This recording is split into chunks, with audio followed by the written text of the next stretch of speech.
So we better remember to do it. Okay, so we needed our review after not seeing each other for 2 weeks. So who wants to tell us? Let's see. How about somebody from group 1 tell us what we learned in Zechariah 9? Well, we all had different themes. So. Okay, good. That means we'll get a lot of review.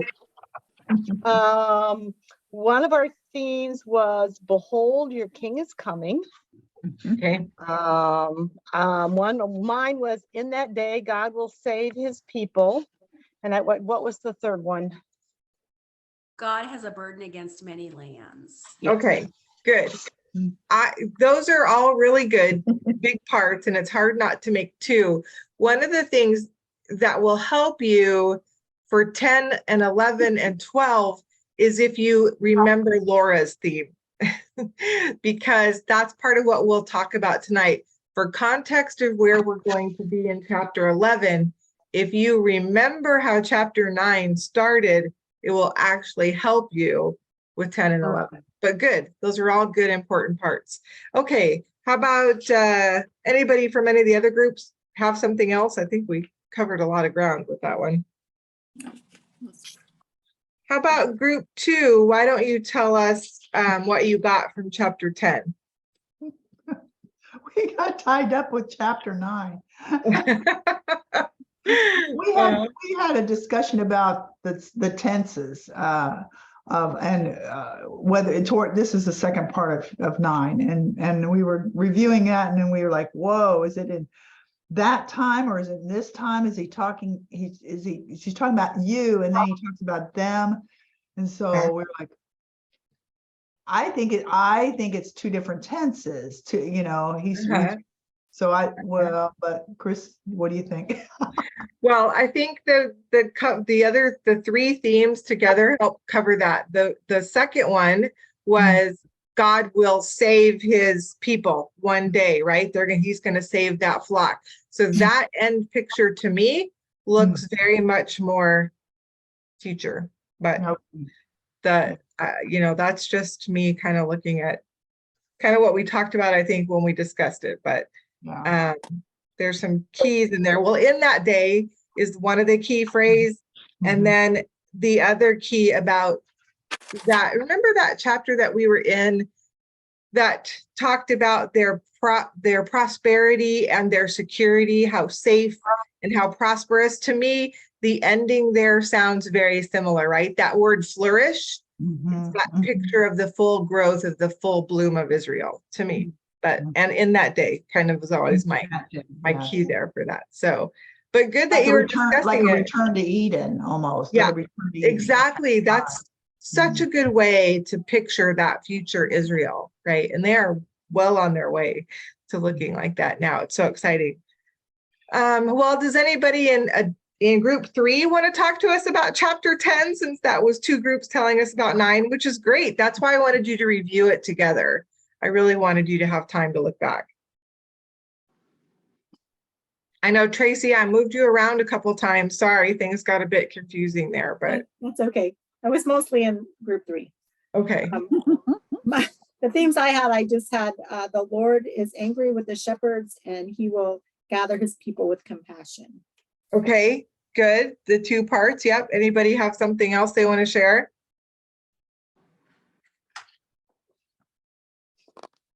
On 10? You all had that exact sentence? Well, yeah, I worded it a little different, but it was the same meaning. Okay. Yeah. Okay, good. Anybody? The restoration of Judah and Israel. The what of Judah and Israel, Janelle? The restoration. Okay. Okay, good. Yep. Good. I put the Lord restored His people as if they had never been rejected. Yeah, great. I used that phrase too, Jocelyn. I loved that phrase in there. And that's what I had as mine. He will make Israel as if He had never rejected them. So good. But it's all the same idea. So good. Okay. So again, as we get ready to look at chapter 11, we just talked about it, but there was a key word in the first verse of chapter 9 that isn't over yet. So these 3 chapters all belong to that opening word of chapter 9, which was what? The burden. Burden. The burden. And so when you think of that, and we talked about what that means, that will help you key into these initial segments of Zechariah 11. Well, really all of it. And so tonight, what I want us to do to help us with this chapter is we're going to read the whole thing, but we're going to read segment by segment, even the small ones, which normally I would combine. And at the end of each segment, we're just going to pause, and I want you to gather your thoughts about just that segment. And even though you've done the study, what I want you to try to do is to get from it just what you would get if you're just looking at it just now. Just what you think it sounds like or feels like. Are there emotions? What's that temperature reading you can get from it? I think some of us, if not all of us, when we did the overview, you might already find that you have segment divisions written on your did we do that together, or did I just do that? So if you've got those, you could take a minute. So we're not going to talk out loud after each segment, but I'm just going to give a bit of a pause so that you can look and see, what does this say? Okay, remember, not what does it mean, but what does it say? Like, who's talking? Who's talking to whom? Just kind of get your thoughts. So let me go to the readers. So the first segment's just going to be verses 1 through 3. Okay. Evelyn, are you good to read? Can you read 1 through 3? I can read. Okay. All right. How far do you want me to read? Just through verse 3.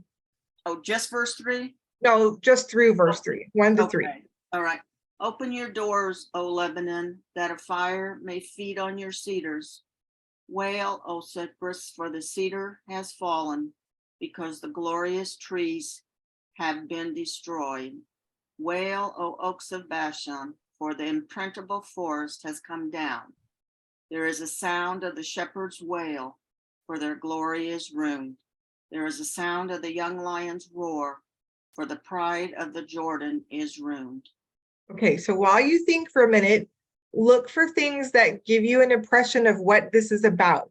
What does it sound like? What does it feel like? What repeated words are there? Just take in a second. If you've got a pencil, do some underlining. Let's just kind of take this one back to basics.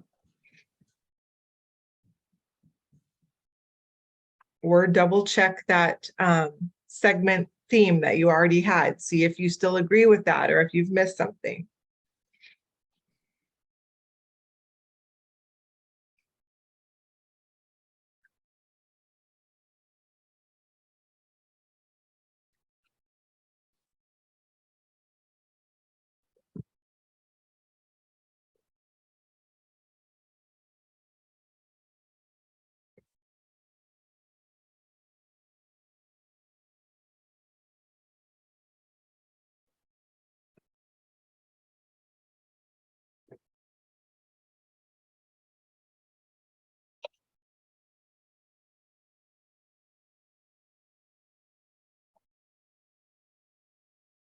I love watching people hard at work. I do. I love watching people study. Okay, I saw some heads moving, so let's go ahead and we'll go on. Dee Dee, would you read just 4 through 6? Thus says the Lord my God, pasture the flock doomed to slaughter. Those who buy them, slay them, and go unpunished. And each of those who sells them says, blessed be the Lord, for I have become rich, and their own shepherds have no pity on them. For I will no longer have pity on the inhabitants of the land, declares the Lord. But behold, I will cause the men to fall into each other's power, into another's power, and into the power of his king, and they will strike the land, and I will not deliver them from their power. Okay, this segment is a great example of what you gain if you do the traditional kind of marking that we do, because all you have to do is look at those 3 verses and you can see the who or the what these chapters are about, because basically you have 2 different markings. There's only 2 things going on here. So have a look, to see who's talking and what the person's talking about. Really, you only need 2 words, who's talking and what they're talking about, 2 different words. And we'll talk about it later. So if you've already marked it, you probably can see it right in front of you. And then again, gauge the emotion. What's the feeling? What's the person feeling or talking about? Okay.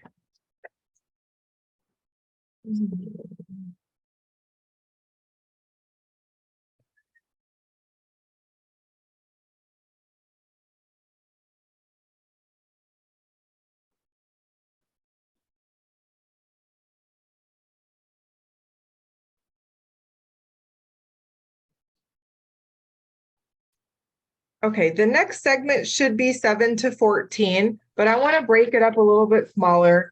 Let's have Lisa, and you're on mute, so you'll have to unmute. Would you read just 7 to 9? So I pastured the flock doomed to slaughter, hence the afflicted of the flock. And I took for myself 2 staffs, the one I called favor and the other I called union. So I pastured the flock. Then I annihilated the 3 shepherds in 1 month, for my soul was impatient with them, and their soul also was weary of me. Then I said, I will not pasture you.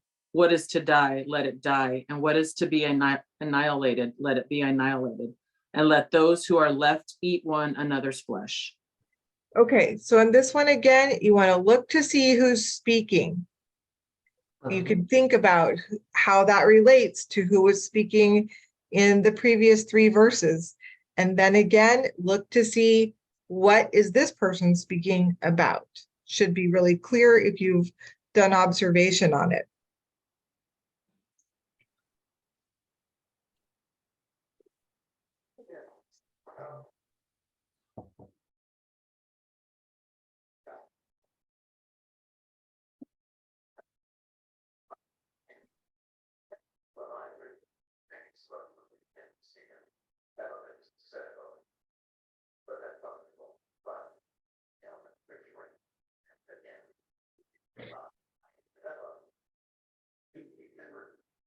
We're getting somebody's either TV or person in the background talking.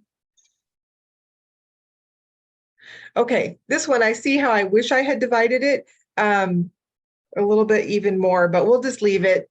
Tracy, would you read 10? Go ahead and do 10 to 14, I guess. I took my staff favor and cut it in pieces to break my covenant, which I had made with all the peoples. So it was broken on that day, and thus the afflicted of the flock who were watching me realized that it was the word of the Lord. I said to them, if it is good in your sight, give me my wages, but if not, never mind. So they weighed out 30 shekels of silver as my wages. Then the Lord said to me, throw it to the potter, that magnificent price at which I was valued by them. So I took the 30 shekels of silver and threw them to the potter in the house of the Lord. Then I cut in pieces my second staff union to break the brotherhood between Judah and Israel. Okay, same thing. First of all, make sure you know who's talking. And really this segment goes with 7 through 9. So that should be clear who's still speaking. And then look to see what they're talking about. Is there an idea that carries over from something he started talking about before? Yeah. And these are the segments where if it reminded you of something you've heard before, that's like something you can note in the passage when you read it. Even if you don't know exactly where the cross-reference is, it's a good place to mark it down, because then when you have that in the homework, you'll be like, yeah, I already knew that. I already knew that we were going to find that.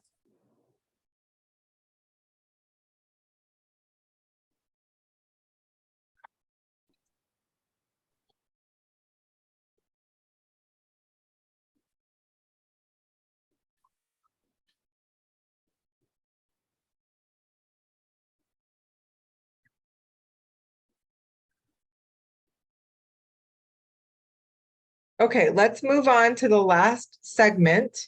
And Janelle, could you read 15 to 17? The Lord said to me, take again for yourself the equipment of a foolish shepherd. For behold, I am going to raise up a shepherd in the land who will not care for the perishing, seek the scattered, heal the broken, or sustain the one standing, but will devour the flesh of the fat sheep and tear off their hoofs. Woe to the worthless shepherd who leads the flock. A sword will be on his arm and on his right eye. His arm will be totally withered, and his right eye will be blind. Okay, same thing here. Look for the speakers, and or here you can see how you connect. You should see a connection between the previous speakers. And then, of course, again, tone and mood here and what they're talking about.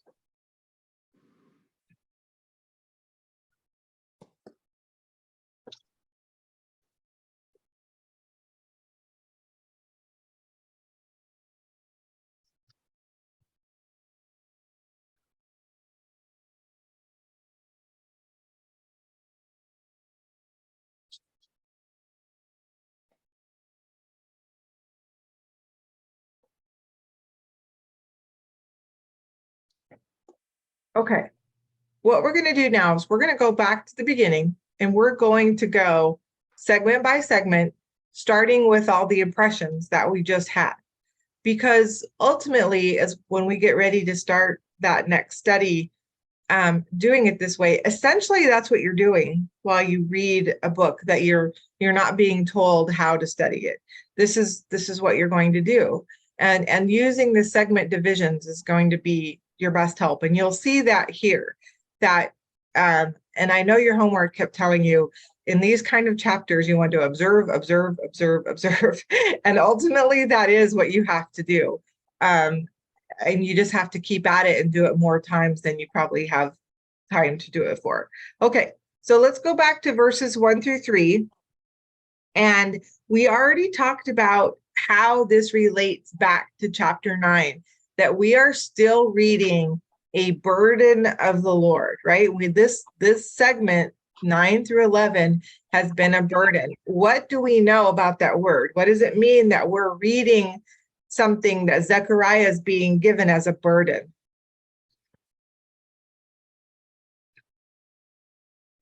It's a prophecy, Yeah, about something that's going to happen, right? yeah, but we're reading a whole book of prophecy. So Yeah. what does it mean to us that chapters 9-11 are a burden? Then a judgment. Could be a judgment. In some case, in 9, we read that it was. What do you think when you hear the word burden? Heavy. Heavy. Yeah, this is a heavy word. It's not easy, right? They've had visions that were beautiful, somewhat hard, somewhat promising. They've had promises of being attacked by nations, but promises God's going to dwell with them. And now we have a segment here in these 3 chapters where the word is heavy. And he warns them by giving them the word burden, right? So we need to keep in mind that this is part of a burden as you read this, because did it sound heavy as you read these segments in 11? It sounds heavy, but guess what? There is just great promise in here as well. Just have to search a little bit to find it. So as you read verses 1-3, and let's let's see, I lost part of group 4. So Janelle, because you were the last person left in group 4, I'm going to ask you to start. I'm still here. I'm just. Oh, Stephanie's there. Well, we just can't see you. Okay, well, you can talk too if you want, Stephanie. Tell us some of those impressions of what you see in verses 1-3. What did you have for a segment theme, or what words did you notice as you read those verses? Ruin stood out, destroyed, and my phrase was the pride of the Jordan is ruined. Okay, good. What's the other emotion that's there? What's the emotion that's there because of the destruction? Wailing, weeping, grief. Yeah, wailing. So we see that here. This chapter opens with Zechariah being given this word for these groups of people. And who do you see here? There's 3 different cities or places. Lebanon is mentioned, Yep. Bashan, Uh-huh. and then Jordan. Okay. So we're right there in this area where Israel is, right? We're in this place, and your pride has been destroyed, cut down. So he's telling these people, it is time for you to weep. That is just setting the stage for where we're headed in the next segment, right? There's another word there that when he focuses in exactly on these people, there's a word there that only becomes important as you continue to read the chapter. Which word is that? Who's the focus here? Shepherds. The shepherds, right? The shepherds, there's a sound that they're making, which is what? Wailing. Wailing. So this wailing, that's the 3rd time. And whose glory is it that's ruined? The shepherds.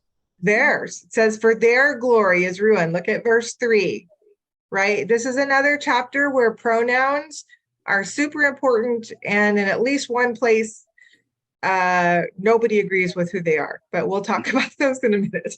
So, which again, I find full freedom in, because then I go, I can learn from both of you who think both things, then I can kind of go, oh, if I make it this way, I learn this from it. If I make it this way, then I learn this. And in either way, I get to learn all the possible pictures, which again, I think is what God wants us to do. And that's why he leaves these questions. Okay. Any other thoughts or questions about segment 3?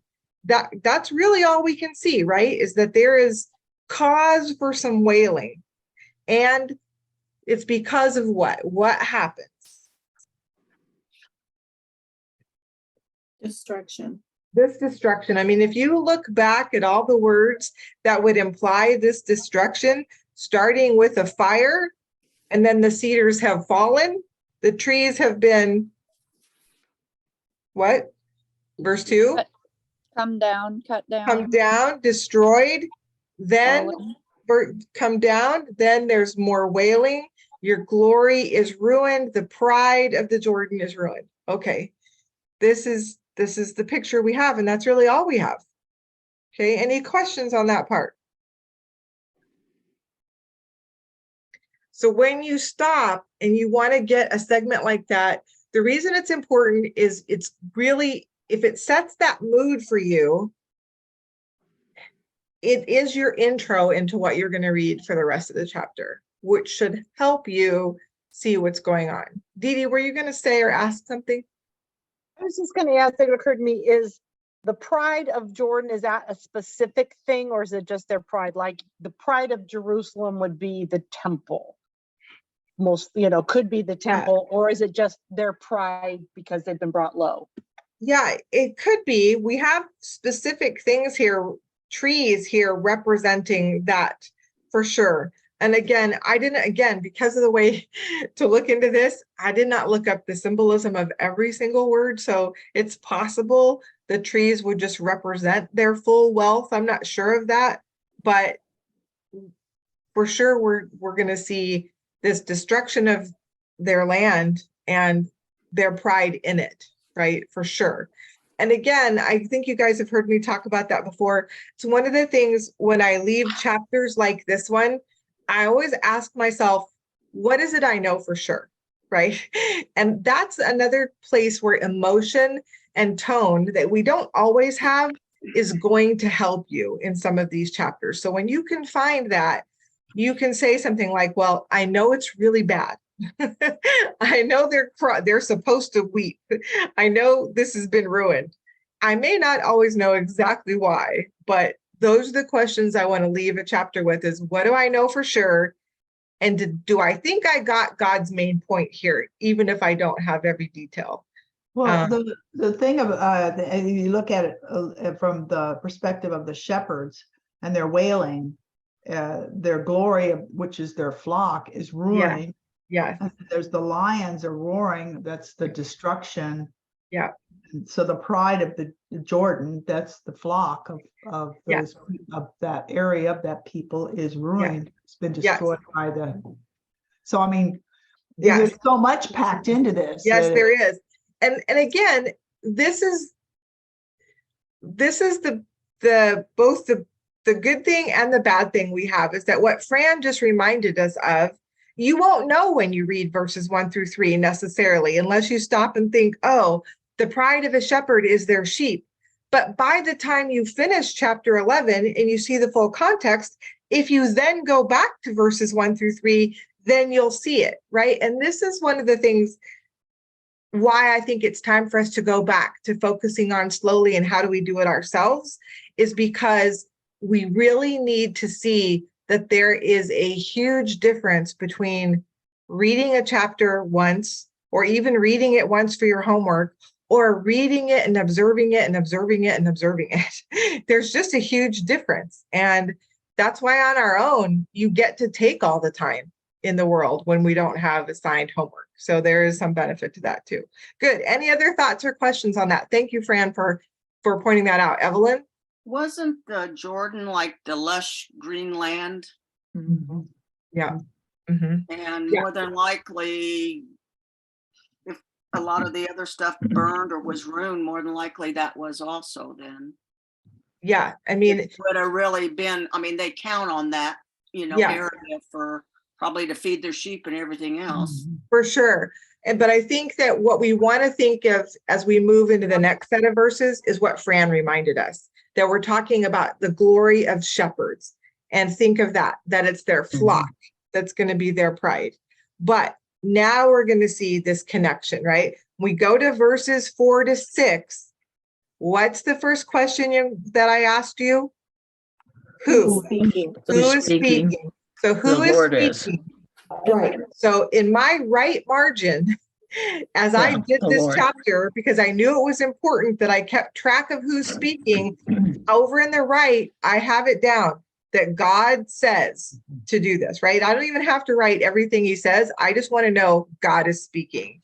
And of course, I'll see my marking, but when I'm trying to follow a conversation in scripture, it can be really helpful to do that segment by segment. God is speaking, Zechariah is speaking, or Isaiah is speaking. And then you see a conversation going back and forth, which is another huge help in a chapter like this one. Okay, so we know God is speaking. And again, if you've done our sort of any of marking, if you do that, you'll see all the markings for God. And then except for two little examples, you only ever really see one other main marking. Who did you mark besides God in this segment? Zechariah. Zechariah. Not in verses 4-6. The flock. The The shepherds, flock. the The flock. flock. Verses 4-6. There's the shepherds in here once, but it's all the flock, right? What's the first thing the Lord says? I have been rich. Pasture the flock. Pasture the flock. What did you learn about the flock? They were Doomed for slaughter. Doomed to slaughter. So this is a place where you had a place in your homework to make this list, but we're going to talk about it as we go. So again, if I was doing this on my own, by the time I saw how many times I was marking this, I would definitely be making a list about what I learned about them. So God is telling someone to pasture the flock. Yeah, Mary? Yeah, I was just gonna say, who's he telling to pasture the flock? Well, we'll find out when we keep going. In verse 7. Yeah, in verse 7, we'll find out. So pasture the flock, and we could guess because whose book are we in? I guess, yeah, it was Zechariah, but We're in Zechariah. So, but again, if we're not sure, it's just a good place to make a little note, like God, and I might say God is talking probably to Zechariah, like that, have that in Yeah. mind. okay. But okay, Well, I so went back and forth on who was talking. yeah, And like in verse 8, I annihilated the three shepherds. My Okay, soul, my is not let's capitalized. Me let's is not wait. capitalized. Let's wait. Let's Okay, wait sorry. on verse 8 because we're really going to take this segment by segment. Okay. So we've got God is telling someone to do something, and that something is to pasture a flock. What does it mean to pasture a flock? Look, you take the flock and you take them out into the fields so they can eat. Yep. It's the word for feed or the word to do a shepherd's job, to take care of a flock. So he's telling someone to be a shepherd to the flock. Okay. Why? In verse 5, we get the why. What has been happening to this flock? They've been sold. Somebody said it. Jocelyn, was that you? Yes. They were, What did they you were say? sold. They were sold. Those who buy, they were sold. Yeah. And then others were slaughtering them. Okay. Yeah. Yeah. And The shepherds had no pity on them. okay. So we see somebody, those who buy them, slay them. And each of those who sells them says, I've become rich. And their own who? Shepherds have no pity on them. So why does God need to ask Zechariah to shepherd the flock? You see it here in this verse. Because they need a good Shepherds shepherd. have no pity on them. Yes, because have their shepherds been caring for them the way that a shepherd should? No. No, in fact, they're using them and killing them for their own gain, right? So now you have a picture of what's been happening to the flock and who's been doing it. The shepherds. Yeah, so we see that picture now. Now in your head, even if you weren't being told to make lists, there should be this group of contrasts going on in your mind, right? Here's God telling someone to pasture a flock. And now I know I've got a flock who's being abused and I've got shepherds who are abusing them. Now I have a picture. Okay, verse 6, who is speaking? The Lord. The Lord is still speaking, right? We don't have any reason to think. In fact, it says, declares the Lord, right? Now, what does God say here?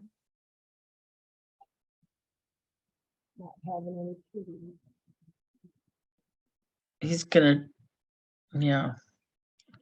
He's gonna deliver them from their power. It's gonna cause the men to fall, each into the other's power. Yeah, what group of people are we talking about if you start at the beginning of the verse? Yeah, the inhabitants of the land. Okay, so whose people are these? It's the doomed flock. It's the flock. Yeah. It's still the doomed flock. And so now we have another insight into what this doom means, because where's part of the doom coming from? It's coming from their own shepherds, but who else is it going to come from? The Lord. The Lord. The Lord, yeah. As soon as you know that, what does it tell you about the hearts, attitudes, or behavior of the flock? Disobedient. Yeah. Disobedient, or we know that, right? If you know your God from the Old Testament, the New Testament, as soon as you see him bringing judgment or punishment on his own people, you know what their hearts and attitudes have been, right? And that is something that if we get used to that immediately, we'll have a picture of what situation we're dealing with. Who's he going to use in this fact that he's not going to have pity? What's the picture? How's it going to come about that he doesn't have pity on them any longer? He will not deliver them from their power. Whose power? A king. A king. A king. So when you think about what God is saying here, does this sound similar or familiar to what has happened to his flock in the past? Yeah. Yes. Who has he brought or used to bring judgment on his people? Other nations. Other nations and other kings. So we don't see anything new or shocking here, do we? No, it's just that it's very interesting, poetic, prophetic language here. That's a bit more challenging in chapter 11 than it is in some other ones. Good. Any questions on verses 4 through 6? Chris, Yeah. it's not 4 through 6, but I looked up cedar, cypress, and oaks. Just because I figured if he's naming 3 woods there, it must mean something. Yeah. And all of them talk about strength and stability and firmness and I mean, being well planted. And so all of that was being destroyed. So right there in the very beginning is the symbolism for what's coming. Yeah, exactly.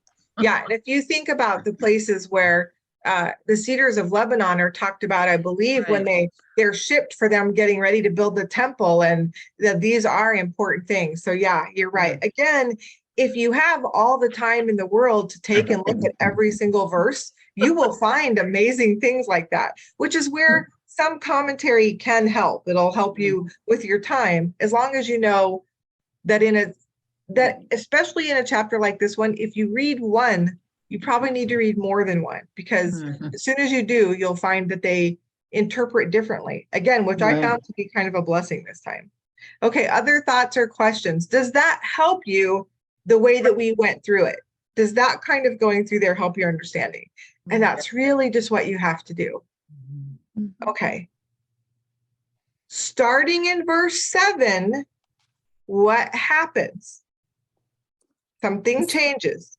The speaker changes. The speaker changes. Who is now speaking? Zechariah. Zechariah is speaking. Now you see this as a conversation. He says, so, right? You can see this if you go back to verse 4, thus says the Lord, pasture the flock. In verse 7, Zechariah says, so I Pastured the flock, doomed to slaughter. God said, do it. So I did it. Okay. Now we get into some really interesting things. But it's really good. Okay. And it makes sense if you keep the context in mind. So he says he pastured, and he pastured in particular, which segment of the flock? The afflicted. The afflicted, the poor, the ones that we know as the good shepherd and God, they have a special heart for caring for those that need that extra care. We see that listed here. In order to shepherd, what does Zechariah need? And it makes sense in the context, right? What does he take? 2 staffs. 2 staffs. Do shepherds use staffs? Yes. Yes. So this is a picture that makes sense. All that's interesting here is that he's named them. But we're going to gain the symbolic insight by the names and what happens with the staffs. So what's the first one called? Favor. Favor. And the second one is Union. Union. This happens to be a verse where either looking these up in a concordance, or a really quick other thing to do is look at a parallel version, parallel passages, because as soon as you look at the parallel, you're going to see that other versions of the Bible use different words here. Anybody find a different word for the one called favor? Beauty. Beauty, which gives us another interesting picture, although favor is very helpful. What about union? Bands. Bands or binding or cords, right? It's the word bands is what you'll see. But now you have a picture really of the 2 things that a shepherd needs. Now, if you think about shepherding and you think about God, do the names of those staffs make sense? Yes. Whose favor is Zechariah shepherding this flock with? That's probably not the Lord. God's. The Lord, right? It's God's favor. So he's got God's favor in his work of shepherding this flock. They have a staff is what guides the flock, right? So God's favor is going to do this. What would union tell us about what's happening? Think unity or union or binding. It says to break the brotherhood between Judah and Israel. Not yet. not Okay. yet. Trying to hold them together or Okay, bind to them hold to- them together, to bind them, right? That in this shepherding, he is trying to keep the people together right now in verse 7. You're right, Jocelyn. We're going to get there. Okay, everybody see where we are in this making sense so far? So far, he's just describing to us the tools of shepherding this flock, right? Okay, what's he say in verse 8? Annihilated the 3 shepherds Okay, in 1 month in 1 month, because he was impatient with them. okay. He was impatient with them and, They were impatient with or weary of him. okay. So now think about the context we had in verses 1 through 6. Does this make sense what Zechariah is saying here? Do you think about verse 4 or verse 5 in particular? Mhm. Is this would be part of what God asked him to do? Yes. Yeah. Why does he have to, why would have these shepherds have needed to be annihilated? They were the worthless ones. They were the ones ruining the flock. Are they being sheep or are they being shepherds or are they being wolves? Wolves. Wolves and Wolves. sheep's What would clothing, you do right? with wolves destroying your flock if you were a shepherd? You would get rid of You them, would hunt them. right? Yep. You would cut them off. So it's kind of shocking to us to read it, especially in the context we're in. It seems super out of place. But again, just stop and ask, okay, how does this fit into this context? Chris, who Yep. are you going to get to? Who are the 3 shepherds? Yeah. Is there a reference to that? Lebanon, Bashan, and Jordan. I know. I think we That's had it. interesting. That's an and I- interesting thought. You know, you could pick up a commentary and every single one would think of any group of 3 things in the Bible they could think of to put here. We may struggle, but I'll tell you, commentators had a great time with this chapter. They really had fun. I think that's an interesting thought, Tracy, that it's the 3 different places we see listed. That's as good as anything because it starts with the context, right? And it's in the chapter. Yeah, it's right there, right? It's always a good place to start. Are they symbolic? Are they really 3 shepherds? We don't really know, which is why I find God leaving his word this way so interesting in this chapter. Because not only do you and I not know, neither does anybody else. So, but he did this destruction. I think that's a very interesting thought, Tracy. I'll be thinking about that one. What do we gain also by his reasoning here? Why they were annihilated in this same verse?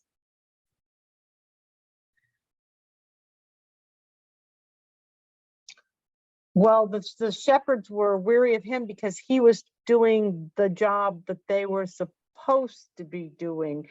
And they must have recognized that he was doing it right, or they wouldn't be weary of him. So they had to know they were doing a bad job. Yeah. So again, we look for those heart attitudes that we know are going to lead to some of the ways that God deals with people. If God has given them a shepherd to follow who's leading them correctly, and either as sheep or as shepherds, they don't want to do it, that immediately indicates take us back to whatever the chapter it was where we saw them with their fingers in their ears and plugged up to not listening to God, right? You know, you may give us a good shepherd to follow, but we don't want to do it, which again leads us into where we're going to head prophetically. Also, we know we're going to hit a spot here in a few minutes where we're definitely going to look at Jesus and prophecy, but there are commentators who look at this whole chapter as that exact prophetic picture from verse 1 on. They're looking at the time of Jesus. Not every of them did it, but it's sure interesting to read when you look at it that way. Okay, so then as we're in this segment, until you know for sure that the person speaking changes in every single one of these verses, who do we know it is? Right now. Right now it's Zechariah. So when you hit verse 9, it's not supposed to be God, because it's not. it's still Zechariah, because he says, then I, right? So I, then I, then I, right? This is Zechariah. What does he say now, right? We see this attitude in verse 8 of weariness and people who don't want to do the good thing or the right thing. What do you see in verse 9? He's no longer going to pasture the flock. Why? Well, or what would we think? Why? Because they're not obeying or Yeah. being obedient. Same, right? We've got verses 8 and 9 here, pictures of shepherds and sheep, possibly. Or did anybody find anything else out here about a possible interpretation here in verse 8 and 9? I don't know if this is helpful or not helpful, and it only matters if it shows you what you learn. It makes sense to me both ways. So some people think that the beginning of verse 8 is the shepherds, but that the second part of verse 8 is actually goes with verse 9. That these people that were weary and impatient were actually the sheep, which makes sense if you read it with verse 9, but in a way it makes sense if you read it with verse 8. So they're even there, they have a difference of opinion. And honestly, it doesn't change for us, right? Because whether it's the shepherds in this attitude or the flock themselves, it makes sense with what's happening to them, right? With what God's doing here. But I did find that interesting. It also made it clear to me that the pronouns, if you look them all up, must not be helpful because there's a difference of opinion, or they'd all have the same one. They'd all think the same way. What he says in verse 9 does appear to make a lot of sense. If for my soul was impatient with them and their soul was weary of me, goes with verse 9. But it's hard for me to know for sure without knowing the Hebrew. If he's trying to sort through with his staff and find God's favor and unity in those that he can salvage, then he's talking about the flock there. And the shepherds were the three shepherds were the whoever they may be, like we can get into the commentary stuff a little bit too, but if you say that they were bad leaders that guided them off, off the right path, then he's saying, I'm done with you. I'm not going to pasture you. I'm the big prophet overseeing all the shepherds, and I'm not going to pasture you. And let you eat each other up, Yeah. And that's another way to interpret it. So we tend to go, here's a group of shepherds. Now he's talking to the flock, but there are commentators who look at it. He's talking to all the shepherds, which makes a lot of sense here. What Fran's relating to is that the biblical word for shepherds is also used, and it was an Eastern idea that all elders, leaders, priests kind of people would be called shepherds in all these cultures, because of the fact of that's what leadership was supposed to look like. So that's a great thought here as well, that in these two verses here, these three verses, he's saying all of you shepherds are destroying the flock and I'm not going to pasture you. That's definitely another look at what this opens up to you, right? And what I found is that seeing the three different possibilities of how to look at this didn't complicate it, but it made me go, oh, wow, that just gets richer and richer and richer when you think about what God might be saying here, right? Mm-hmm. Good. Other thoughts or questions there? I have the New King James open, and it uses stronger language. Oh, really? My soul loathed them, and their soul abhorred me. Yes. Very not great relationship going on here. Yeah.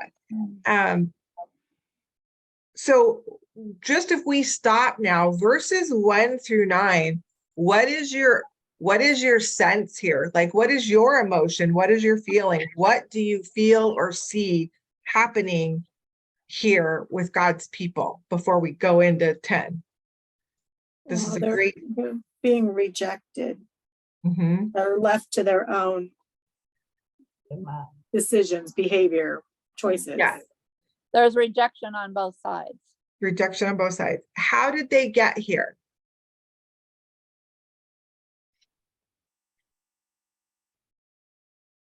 Choices. Hard hearts. Hard hearts, right? Have we seen the lead up to what's being talked about here in Zechariah 11? Yeah. Also, if he is talking about the flock already, and we're going to see him switch to that part at least, if their leadership is what we're looking at here, is that going to lead them into a place where they could be where they are, where they could also be disobedient, unrepentant, right? These are the words we want to think of. Yeah. We want to think about when we're going to walk away this week with how do we relate all of this besides the amazing prophetic picture we see. What do we take away with this for what we need to watch for and what we need to think about today? And this would be an area we could think about because we all have leadership. We have spiritual leadership. We have home leadership. We have job leadership. We have government leadership. And what happens when leaders turn on their own people instead of take care of their own people? Is that a picture that we see here? Yeah. And that would be something that we can weigh and think about for ourselves. Okay, so it gets even more interesting, right? Verse 10, we see him talk again about these two staffs. Now remember, he's saying he pastured, but do we have a very symbolic prophetic chapter in front of us? We do. Is it possible he walked this out as a picture for these people? For sure, he could have actually taken, but definitely we know by the naming of these staffs that we have a prophetic picture in front of us. So what happens in verse 10?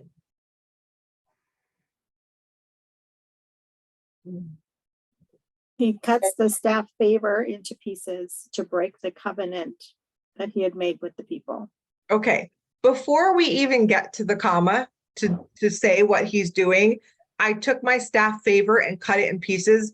Based on what we said about favor, what do we know immediately right now? They've lost God's favor.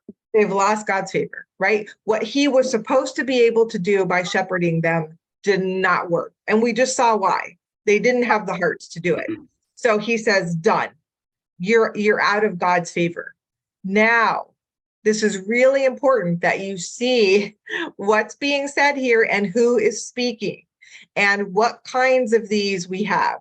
So Tracy said, to break my covenant, what's the rest of the sentence? Which I had made with all the peoples. Okay, look at the word peoples. What do you think when you see all the peoples?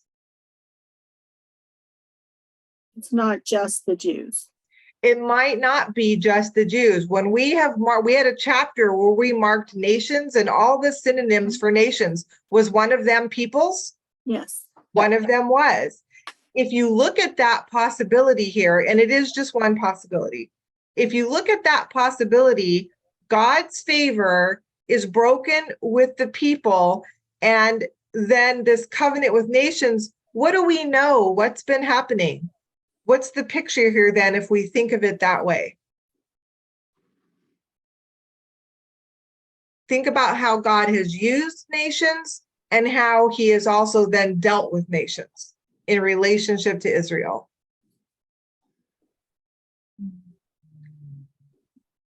Well, he has used nations to punish or conquer and to scatter. But then he goes back though and takes care of the nations for going against his people.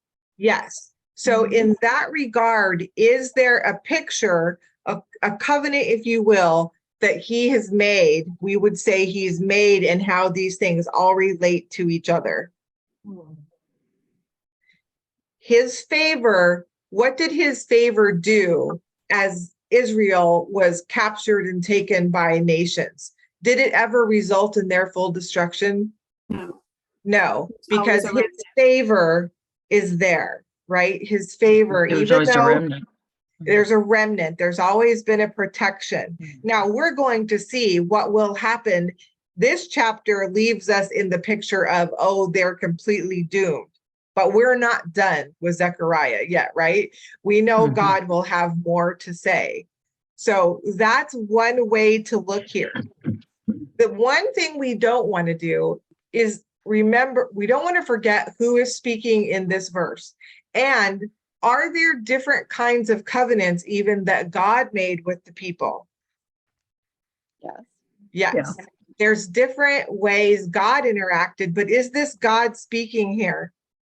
No. No. It's Zechariah, of course, he's speaking for God, but it's why it's important that we see this picture, that it's his favor that's broken and that it involves all the peoples, right?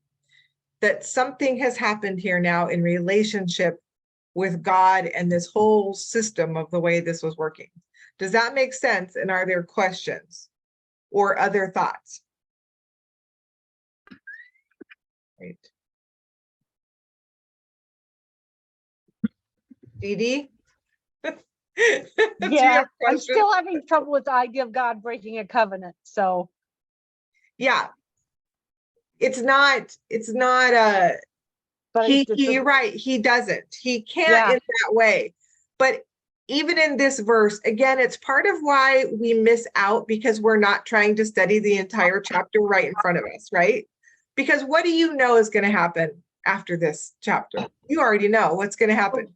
Well, yeah, I mean, I can understand favor because that's the temporary protection, and you've broken, because you get blessings or you get curses. Yeah, that's and right. that's part of the covenant. So Yeah. that's why I'm like, that's why I have all questions. God doesn't break his covenant, so that can't be God. But I can Yes. get the part about favor, but the part about covenant still makes me think I'm not quite understanding something here.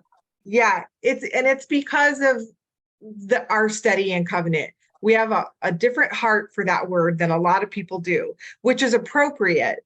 However, we also have to be careful that we don't put it in such a box that we limit what we know God means by it. There are other places, if you go look, you'll find other places where it would appear that God is going to break his covenant. But we know ultimately, does he restore favor to them? Yes. He does. And we're just looking at a segment here. Even though it's a chapter, remember, Zechariah didn't speak to the people in chapters. So yeah, Mary? Well, in verse 11 too, I mean, I had the same reaction as Dee Dee, but it said, so it was broken on that day. Yeah. And thus the afflicted of the flock who were watching me realized that it was the word of the Lord. So to me, that's the remnant. I mean, those are the people that he will keep the covenant with. Yeah. Exactly. Great segue into I verse don't know if 11. that helps, but No, it does help. Great segue into that verse because he says, the afflicted of the flock who were doing what? Watching me. They were the ones paying attention to what was going on. Mary's, right, I think, in the way we would have to look at this, that they're the afflicted who look to see and understand it is the word of the Lord, and they're seeing it with the right hearts. Although the next segment makes us wonder if they really did or not. Okay. So, that's just one of those things you might have to wrestle with for a while. And you can look at the way a lot of different people explain it, but seeing it in that light of all the peoples and this whole nation's idea here of this, the way that interaction was working makes sense to me in the context here. And then with the next verse too. Okay, reminder in verse 12, who is still speaking? Zechariah, still talking. I said to them, right? So these people, the shepherds, the sheep, we're not sure. Everybody who's around here, right? And you can kind of try to figure it out based on the context. What basically is he saying in verse 12 before we get to what happens? What's he start with?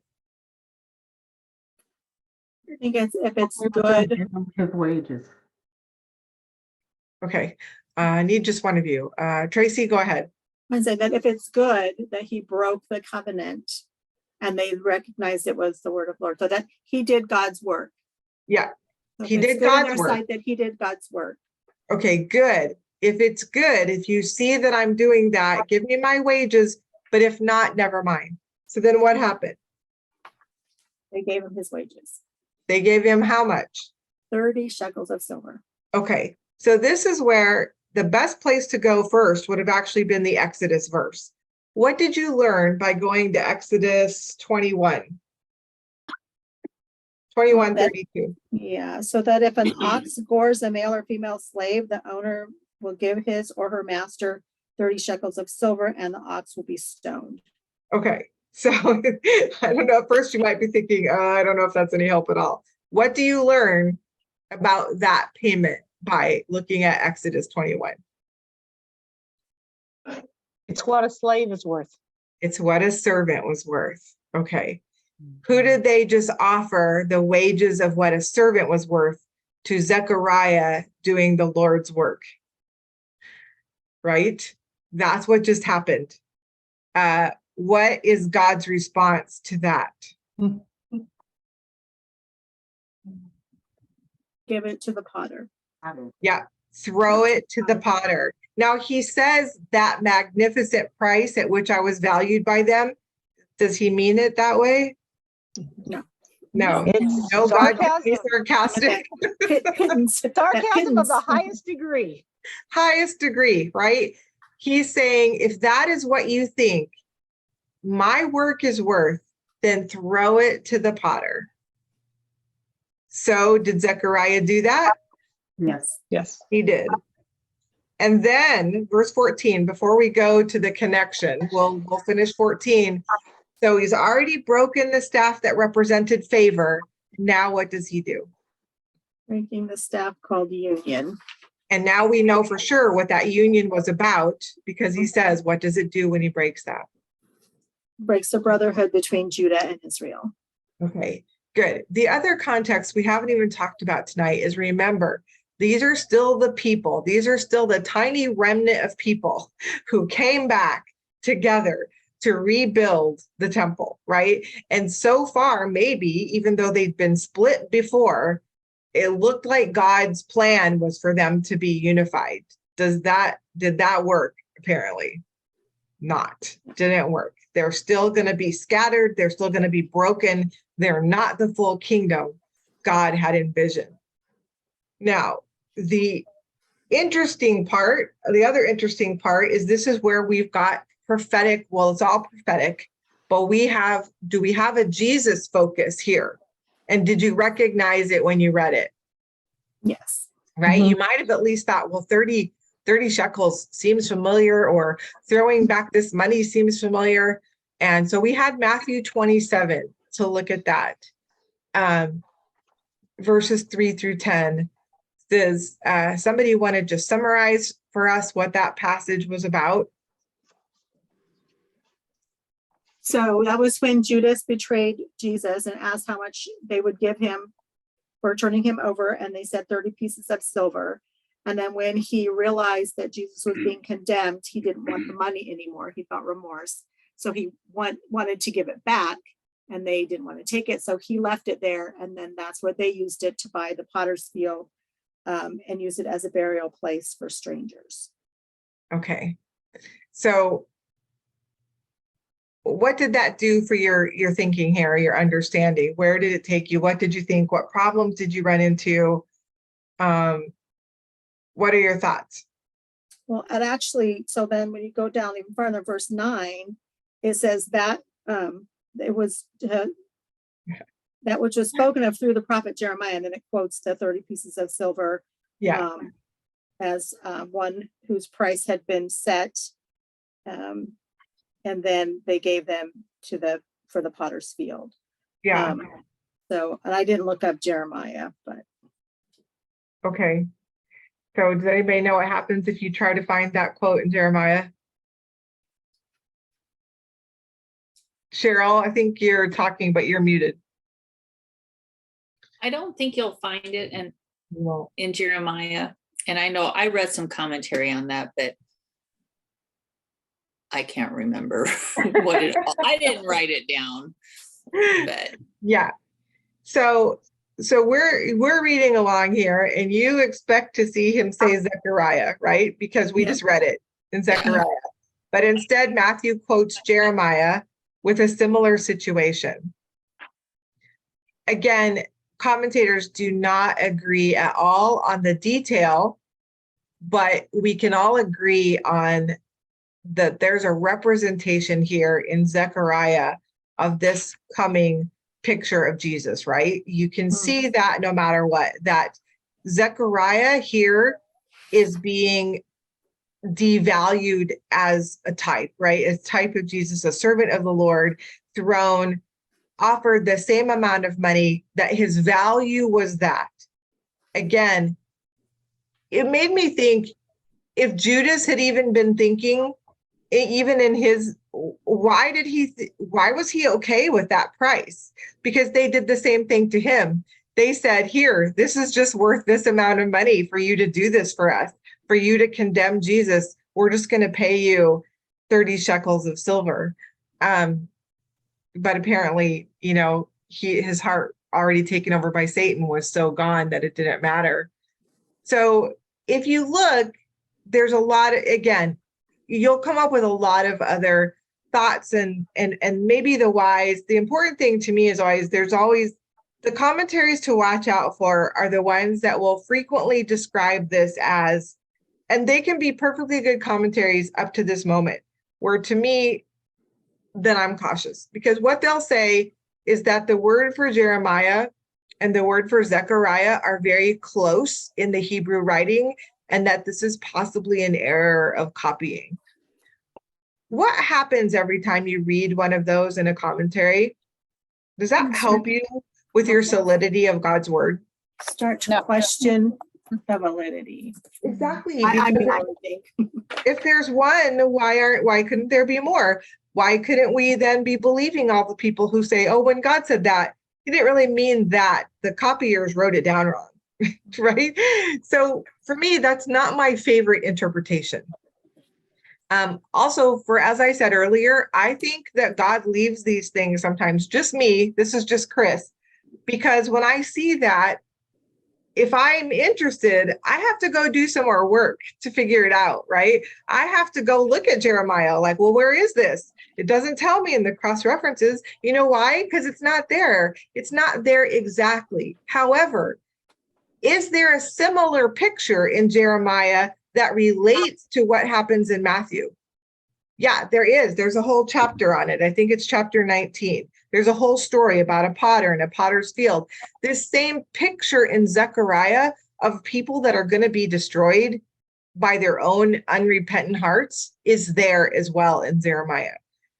So when we think about Matthew and the way Hebrew teachers taught, this is just me, but what makes the most sense to me is that, first of all, it's one of the ways they taught, knowing that when he says what he says, the people listening, the educated people listening are going to go, okay, well, Jeremiah talked about this, but Zechariah said that, and neither one of them said exactly what Matthew says. Neither one of them ever says exactly Matthew's words here. It's as if Matthew combined two prophecies and stories that he knew, and he put them into this one picture, which makes an interesting prophetic picture. To me, that's just the thing that's the most simple, the most straightforward, and would make the most sense the way that they taught as well. But you will find different explanations if you read it. So anybody else want to weigh in on one that they read and they remembered or made sense to them? Again, what really matters to us here? Does it matter, once again, that in Zechariah, we have a picture of Jesus? We have could they watch for this?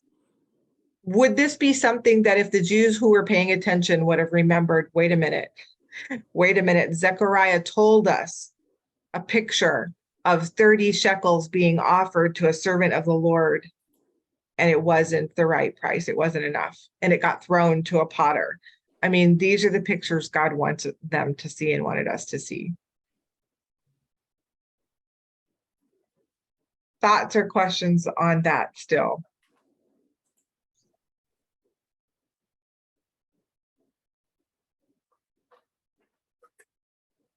I wondered if it, like, if they use that figure because of the mention in Exodus and Zechariah, and that they viewed Jesus as no more than a slave.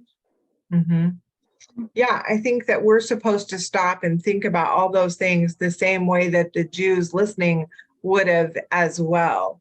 That there would have been, especially think who was present when Judas brought that money back, or when they offered it to him, and when he threw it back.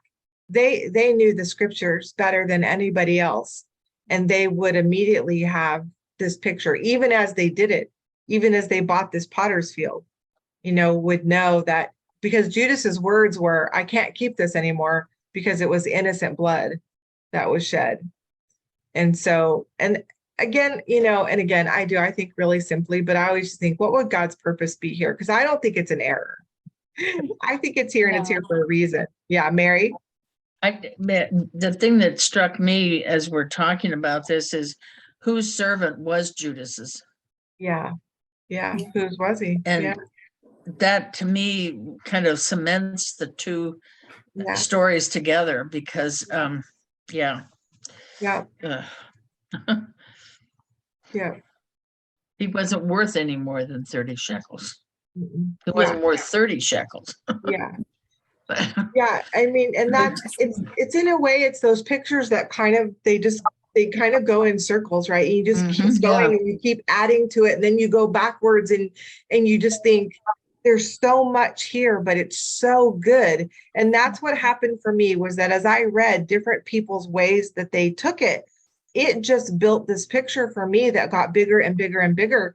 And also actually built my way of applying it to today, really, especially with some of the other verses that the homework threw in at us. And we're over time, we won't be able to go into them in detail, but when you add Luke 19 into the picture, and then the John 19:15 quote that they threw in there, I'm just like, wow, and they seem sort of unrelated when you add Luke 19 back to the picture of what we had Matthew 27. They're not even the same time frames, but we're supposed to understand the prophetic picture, what Jeremiah and Zechariah both knew was coming, and how they would receive it, which is why some people take this entire chapter and place every detail in Jesus's time. And it's kind of interesting.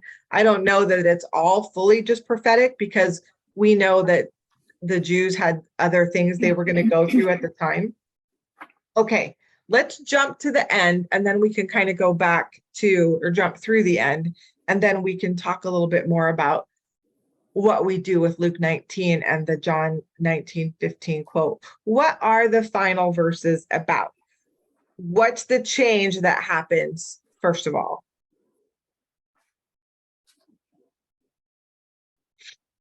Oh, the Lord is speaking. The Lord is To speaking. Zechariah. Good. So now he is speaking to him, and he tells him to do what? Take the equipment of a foolish shepherd. Yeah. So he's just been given these pictures to fulfill, and now he's given this one again. What is God going to do? Because we want to make sure that we see what's God going to do, because he says, behold, I am going to do something. Or raise up a shepherd in the land. Okay.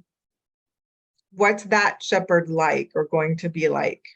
He will not care for the perishing, seek the scattered, heal the broken, or sustain the ones standing. He will devour the flesh of the fat sheep and tear off their hooves. Okay. So again, is this picture similar to what was described in the verses, the opening verses? A shepherd who not only doesn't care for the sheep, but what does he do instead? Devours them. Devours them, takes the best of the flock and devours them. And God is raising up this shepherd. It's a good point here to remember what Tracy or Dee Dee or somebody told us, that this word shepherd is used as rulers or leaders in general here, right? God's going to raise up some kind of leader for the Jews who is actually not going to care for them. And of course, who's the immediate contrast to this foolish shepherd? What are we supposed to think when we read this description? Jesus is the good shepherd. Jesus is the good shepherd. And because a lot of us studied the Gospel of John, we have that picture firmly planted in our mind of what it looks like to be the good shepherd. This is completely different what's happening to God's people. The last verse, we know how this worthless shepherd should feel, what's coming for them, because the first word of verse 17 is Whoa. whoa. So we know what's coming when we see the word whoa. What is going to happen to this worthless shepherd? Even though God's going to raise him up, It's going to be distracting. Yeah. he'll be destroyed. And you could, again, commentators have, they just like can go every single line. Well, this means this, and this would represent this. And wow, that's great to have all that time to take for every part and what it means. But the picture of destruction is for sure. So of course, our question is, who is this? Who is this worthless shepherd, or what does this represent? And again, depending on how a commentator has looked at where they've placed all this before, they'll each continue down that line, right? If people that look at it exactly as Zechariah's time will have people there, or they'll have that plus the prophecy of Jesus. People who put it all into Jesus's time have a way they say this works. Anybody have thoughts on what they think we're supposed to end up with here in Zechariah? Well, I was sort of thinking about when, was it Antiochus Epiphanes comes and destroys the temple and has the abomination of desolation. That's what I was thinking of. Okay, and why do we know that that's a good possibility? How does that relate to the stuff we just had before the break? Who was God going to raise? He was going to use Israel as his bow, and who were they going to go against? Greece. So we know that Greece still has that role to play here. So that's an interesting thought, right? That it could be that first sort of abomination in the temple. Okay, what other thoughts do we have? Possibilities. What if we put it in Jesus's time? I would say, yeah, then it would be Herod, right? Or no. Well, for the crucifixion would be the spiritual leaders. Okay. Scribes and the Pharisees. So we have that picture of their own leaders at this time, which would work in the time of Zechariah, because if you read other books of the Bible at this time, and this word against the priests, it doesn't go away. This is one of God's key words in these times, is these leadership not leading the flock the way they were supposed to. So it could have been in Zechariah's day, and it could have been those of their own leaders in Jesus's day. If we think about Luke 19 and that prophetic part, and if we think about what all else is going to happen, that not Isaiah, but probably Isaiah as well, Jeremiah and Zechariah are both prophesying destruction to Israel here, right? If we're in Jesus's day, who did that and when did it happen? Nero. Yeah, Rome, right? So some commentators focus on this being just Rome, right? That Rome, who did destroy Jerusalem in 70 AD. Again, I'm not saying any of these one pictures is right. I got the most out of this study by considering all of them and looking what each one of those means in the big picture, because I don't know. And to be honest, as soon as I know that they disagree, I know they don't know either. So, yeah. Oh, we're so late on time. Do you guys want to look at Luke 19? Do you have a minute to talk just about why did we go there? Because again, it doesn't relate to this exact same prophecy. It takes us back. We looked at it in part when we did Zechariah 9, because it's the prophecy of Jesus riding in on a donkey. But then we looked further on at what happens. And I'm sorry, I don't have the page number of your homework for you. 64. 64. Thank you. What did you get by looking at this? Why were we in Luke 19? And for those of you just looking today, we're looking at 11 to 14 and then 27 and then 41 to 44. They kind of jumped around. Why the first parable? What was the main point? The citizens hated him, The citizens hated who? the noble who was going to rule over them. And who's that in the parable? It just says a noble man. Yeah, but parables all represent Oh. somebody, and they're all It would exactly the be- same pattern. Yeah, it would be Jesus. It's Jesus, right?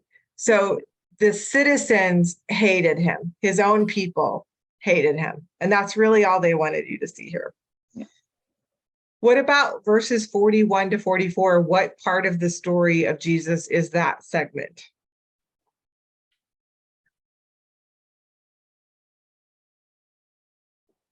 When he approached Jerusalem, he saw the city and wept over it. Mhm. Why? Why did he weep? Because they didn't follow this Lord's statutes, and it could have been so much better for them. Yeah. What? But it wasn't. Well, he was He predicting. foresaw the destruction of Jerusalem. Yeah. Yeah. What's the because in the last part of 44? Anybody have it open? Verse 44. They Because you did not recognize the time of your visitation. What time is that? Jesus. Jesus, because you didn't recognize me, is what he's Yeah. saying. And so, again, this prophecy, then, when we look at Luke 19 and what Jesus is saying is going to happen to them in 70 AD, and they are going to be scattered again, and to a certain degree are still a scattered people. As a nation, do they all live back in Israel? No. In fact, there's huge percentages of them that don't.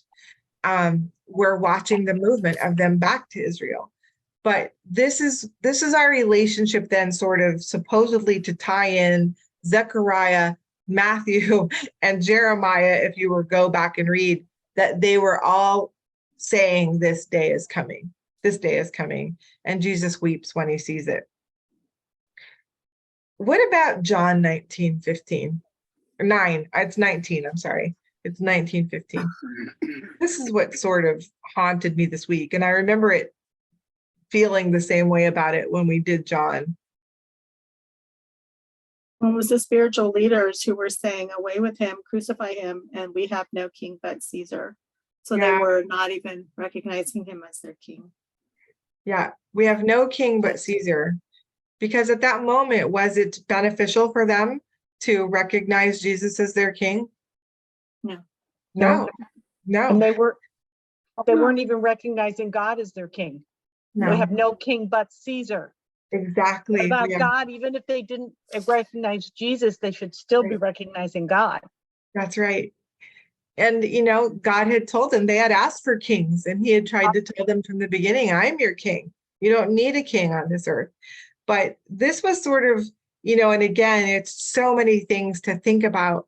But this picture of those hearts is what we're supposed to also see in Zechariah, right? It's the warning of you not following this king, this prince that's been given you, this shepherd. I've given you a good shepherd, and you won't even follow him when he's trying to save you from the leaders of your realm, including spiritual leaders, city leaders, your governing leaders, kings that will come. They will abuse you, and yet you will not turn and follow a good shepherd. And so that combination of things and this final verse of we have no king but Caesar had me thinking about those moments of convenience for us. What's going to be convenient? And do we see a picture where it's easier for the church, even the flock, to follow leaders, spiritual leaders and governing leaders, even when they're asking them to do things that are harmful, or even when they're leading them astray? Is it more convenient, or whatever it was, for these spiritual leaders to say, we have no king but Caesar? Is that happening now? Are we watching a church and a flock who are willing to say, oh yeah, we're going to follow these authorities because these are our authorities, not God. God's not our authority. These are. And this is where all of that brought me, that question this week. What did you guys think? I did that. We had a series that we went through at church on the journey through the Bible, and he talked about that it came about at some point where the Pharisees and the religious leaders, their word became more authoritative than the Bible itself. And I mean, you do see that happening today too. Certain people say, well, that's my pastor, I'm just going to believe everything he says. But we're called to be like the Bereans. Yes. Search the scriptures to, yes, you know, yes, line up and see if it lines up with those words. yeah. And we have to do that all the time right now. It's really important.